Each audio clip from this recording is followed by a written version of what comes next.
So if you were to walk into my office, you're going to see an entire bookshelf full of old beta tapes. Once upon a time, that was the standard in TV news. Then came a new video format called DVC Pro, and now television news is shot and recorded on memory cards, like what people use in their own digital cameras at home. Technology changes, and it changes quickly.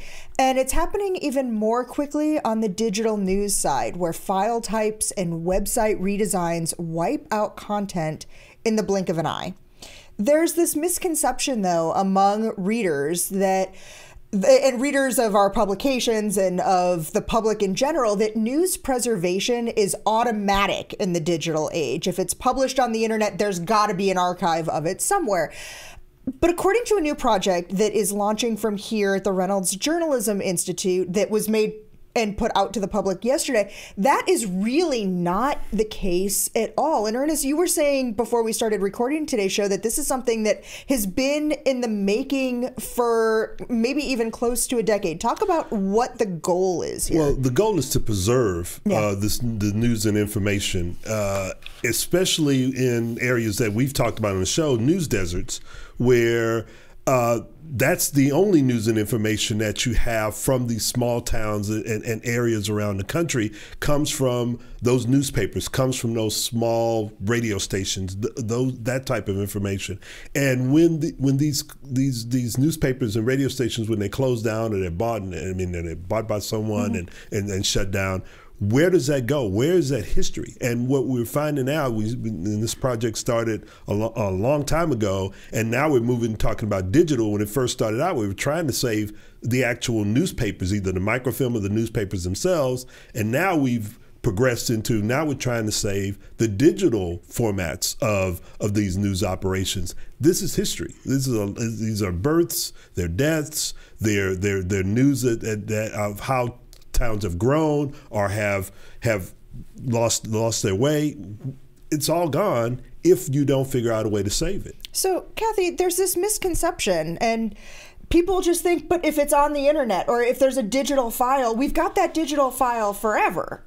Yeah, and I think, you were talking about the beta tapes. If you walk into my office, you'll see stacks and stacks of CD-ROMs, which it's very hard to find a reader for. And these are going back to we don't have a beta deck anywhere in the J School. I've looked. Yeah, so you have the artifact, but how are you going to actually see it? So we're actually in the process of digitizing old global journalist shows, and there's some really interesting shows, but it's very difficult to do. It's time consuming. It's hard because the technology changes. So I think that's the thing that this new report that was put out by Reynolds Journalism Institute with a lot of work from people here, and I want to give a big shout out to our librarian, Dorothy Carner, and our colleague, Ed McCain, who really have worked on this project, and they've been funded by the Mellon Foundation to really say, how do you have these organizations that are barely hanging on by their fingernails, just trying to get the news out every day, and they're not thinking about archiving. Back in the day, it was editions of the newspapers would get microfilmed and the library would take care of it. But that process of actually taking the and actually archiving isn't happening on a lot of websites.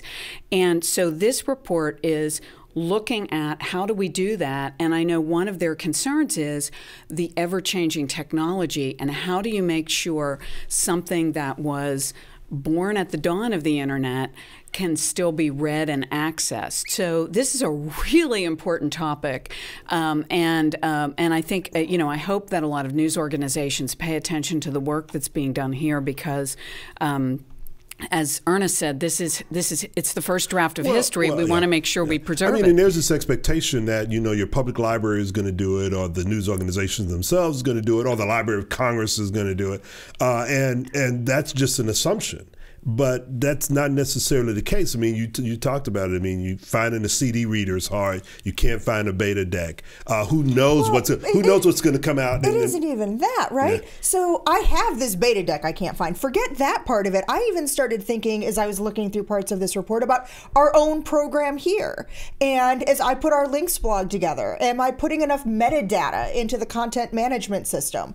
Or what happens when There's already talk that NPR is changing content management systems through the entire public radio network. So what happens to all of the links blogs that have been created in the 7 years, Ernest, that you and I have been on this program, or even when Mike McKean was doing it prior, or even the shows and what was going on before we even had the Reynolds Journalism Institute? It's very, very difficult for me to access stories I wrote for USA Today back in the 90s because their content management system has changed.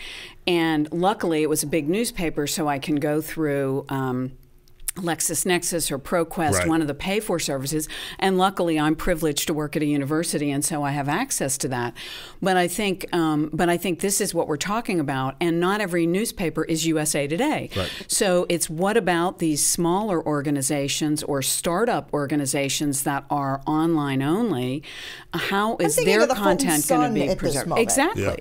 Yeah. Exactly. And I think that's the point here, is to try to get news organizations thinking about this. And happily, there are in a lot of cases some fairly, they're already on board solutions. If you just turn on a few switches, that you can actually start to save these things in a more permanent way. But it is a real problem, and it's a bigger problem. What's interesting here is it's not just news people involved in this. It's librarians, it's foundations. A lot of people realize that this is a big problem.